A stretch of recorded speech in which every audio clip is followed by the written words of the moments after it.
Okay, good morning mga kaigsunan ako din ha ni Kristo. May buntag sa atong tanan. Pizza dos karon sa tuig 2024. So maulan nga buntag din sa mo ang dapit. So mulakaw daw mi karon, moadto daw mi og Kabanglasan. So naay gamay nga joyride. Ato mi dito, we will visit then mo daw kunong ilaga nga mong inahan. So guys, salamat kayo sa paboran ni kay ngano man dili sa tanang panahon nga naay chance nga makahimo ani bisan maulan ni karon. Salamat sa Ginoo nga sa amoa maka kuan mi og gamay karon. Kumbaga mura og break time mo na, no? Salamat sa Ginoo ani then son sa kinabuhi na to isip nga mga katawhan sa Dios, inumduman nato ni always nga ang atong kinabuhi mulabay ra gid kini siyang tawag ining kalibutan na mulabay ta dinhi. Dili ni ang pinaka kuan nato nga kinabuhi ang kay inig kamatay na to dito ang pinakataas nga kinabuhi nga way katapusan.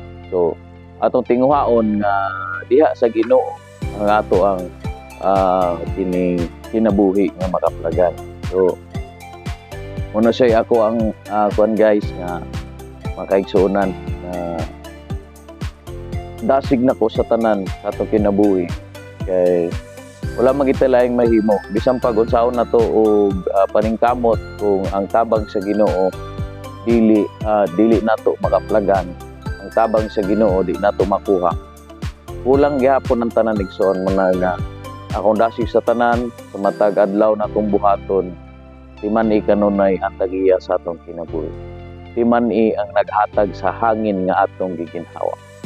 Di man na siya. So ingon ang pulong sa Ginoo kung pangandoy ta nga makuha nato ang atong mga pangandoy. Sa panultihon niingon din na ang tao maglaraw sa iyang mga laraw pero ang Ginoo ang magpahitabo niini nga sa Proverbs chapter 3 verse 5 nga dili jud ta mosalig sa atong kaugalingong kaalam pan mosalig kita ngadto sa Dios nga kung nagtinguha gyud ta nga makaplagan og makuha nato na hinumdumi ang pulong ni Kristo. Kristo gyud niingon Matthew chapter 6 verse 33 ingon siya, seek first my kingdom and my righteousness and all these things shall be added unto you. So igsoon isugo ta wala tay laing unang pangitaon mao ang pagpangita sa gingharian. Ang gingharian niya wala tay laing libro nga mapangitaan ni ana tumbanan ni ana ko dili ang pulong sa Dios nga mao ang Bible. Moingon og gisko ta og pagkamatarong igsoon. Ang pagkamatarong igsoon is walay laing sumbanan gihapon kun dili ang pulong sa Dios. Kay didto man nato makita unsaon nato dito nato siya kuanan og calculation nga mao ni siya ang righteousness nga giingon ni Lord. Mao ni siya righteousness meant pagtulid nato sa atong kaugalingon sa uyon sa kabubuton sa atong Ginoo. Una nga dasig na ko sa tanan kini nga ako ang Facebook kung ganahan ka mamati og mga pag-motivate sa tuwa, pagtambag sa tuwa, paghatag sa tuwa og makalipay nga pulong diin makahatag sa tuwa og pagtulunan sa matag adlaw. Giawhag ti ka nga pa-follow aning video, pa-follow sa atong page, sa atong Facebook.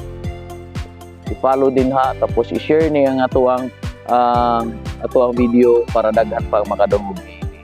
So, salamat kayo sa imuhang pagtanaw ani o nagtuo ko nga ang pabor sa Ginoo madawat nimo basta magpabilin ka sa iya. Ingon si Jesus, ingon siya, if you remain in me and my words remain in you, you can ask whatever you wish and it will be done.